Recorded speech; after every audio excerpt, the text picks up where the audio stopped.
Welcome to the second installment for the Atheist Atrocities Fallacy. In this multiple-part video series, my Hitler video being the first, I will address the frequent argumentation I receive from theists asserting that atheism was the sole purpose of some of the most heinous atrocities in recorded history. Thanks to a commenter on my Hitler documentary, I will further my attention to two other madmen in history, namely Joseph Stalin and Pol Pot. In an effort to make my video shorter, I will cover Stalin and Pol Pot in this video, then proceed on to the logical fallacies that run rampant in theist arguments.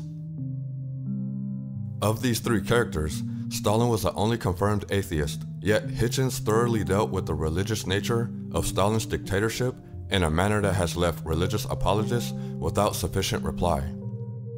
Notwithstanding the fact that Stalin was raised as a Christian under the religious influence of his mother, who enrolled him in seminary school, and that Stalin later took it upon himself to study for the priesthood, as Hitchens and others have pointed out. Stalin merely stepped into a ready-made religious tyranny constructed by the Russian Orthodox Church and paved with the teachings of St. Paul. Let every soul be subject to the governing authorities, for there is no authority except from God, and the authorities that exist are appointed by God. Those who ever resist the authority resist the ordinance of God, and those who resist will bring judgments on themselves. Such teachings were the inspirational well from which the Russian Orthodox Church drew their distinctions to support this new czar, causing this more sensible fringe of the church to flee to the United States in contravention of St. Paul's teachings. Here then, the central premise of Hitchens' argument is worthy of reiteration. Had Stalin inherited a purely rational secular edifice, one established upon the ethos espoused by the likes of Lucretius, Thomas Jefferson, Thomas Paine, Einstein, and other free-thinking rational secularists, then the apologist argument would hold slightly more weight, but such wasn't the case.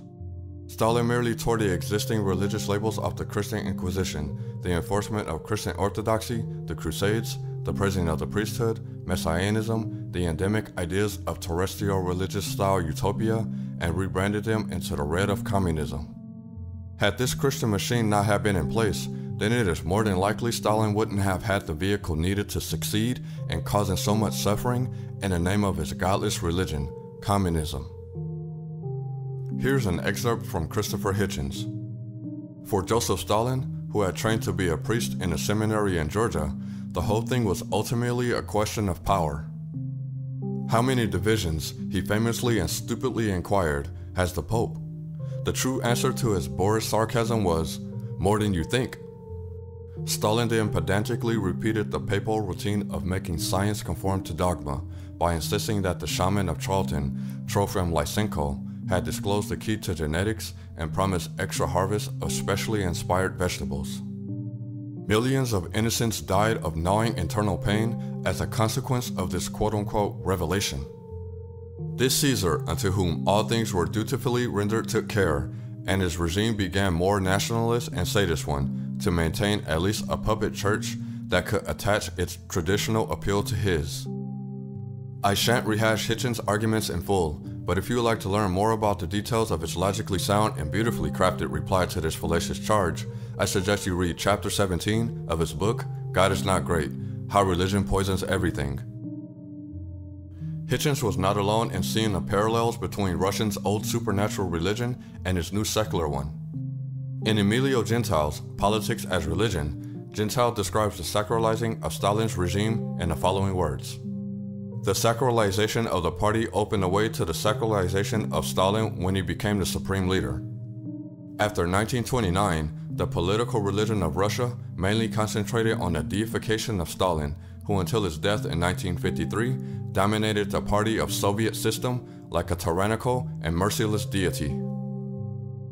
The vast and seemingly bottomless reservoir of religious credulity, as Hitchens so eloquently phrased it, would serve to subdue the servile Soviets for hundreds of years beneath the yoke of an equally brutally supernatural religion, was the very fountain of boundless unthinking acquiescence that Stalin, having adorned himself to Tsar's clothes, utilized to send countless innocent Russians to their deaths. Where would Stalin have found such docile servitude that fed the flames of his secular religious tyranny, had Lucretius, Thomas Paine, Albert Einstein, or Thomas Jefferson bestowed upon the poor religious Russians their intellectual legacy? The answer in one word: nowhere. Moving forward to Pol Pot. Pol Pot, possibly not even an atheist, but almost certainly a Buddhist, believed in the teachings of the Buddha, no matter how perverted his interpretations may or may not have been. His violence, much like the violence of many of earlier religionists, wasn't the result of a lack of a belief in a god, whether Zeus, Osiris, Yahweh, or the godlike Buddha of Mahayana Buddhism. But it was in his megalomaniacal belief that heaven or destiny was guiding him to improve the state of affairs for all those who could be forced to share his misguided utopian delusions. Not only was Pol Pot a thoroughbred Buddhist, but the soil in which his atrocities were sown was also very Buddhist.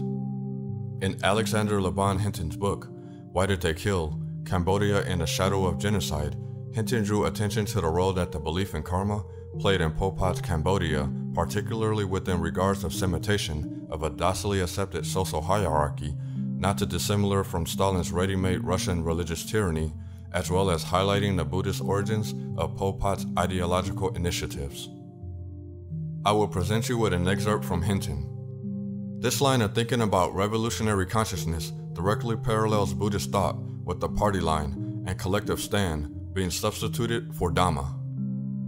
One could certainly push this argument further, contending with the Khmer Rouge, attempting to assume the monk's traditional role as a moral instructor, and the DK regime's glorification of asceticism, detachment, the elimination of attachment and desire, renunciation and purity parallel prominent Buddhist themes.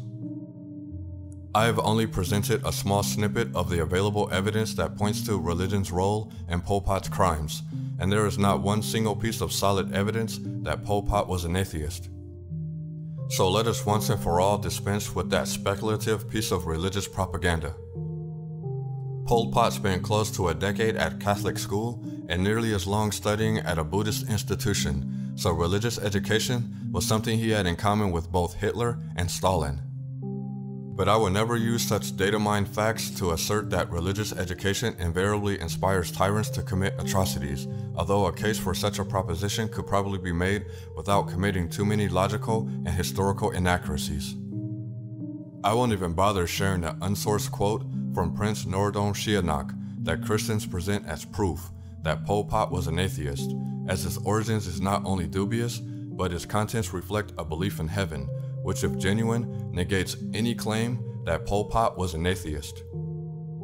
Thanks for watching the second installment for the Atheist Atrocities Fallacy. Stay tuned for the conclusion episode, which will be a presentation concerning the most common logical fallacies used in defense of religious faith. I, for one, like to give their arguments a healthy dose of reason, and with that foundation, the entirety of most Abrahamic faiths don't have a leg to stand on, no matter how many hoops or mental gymnastics an apologist performs.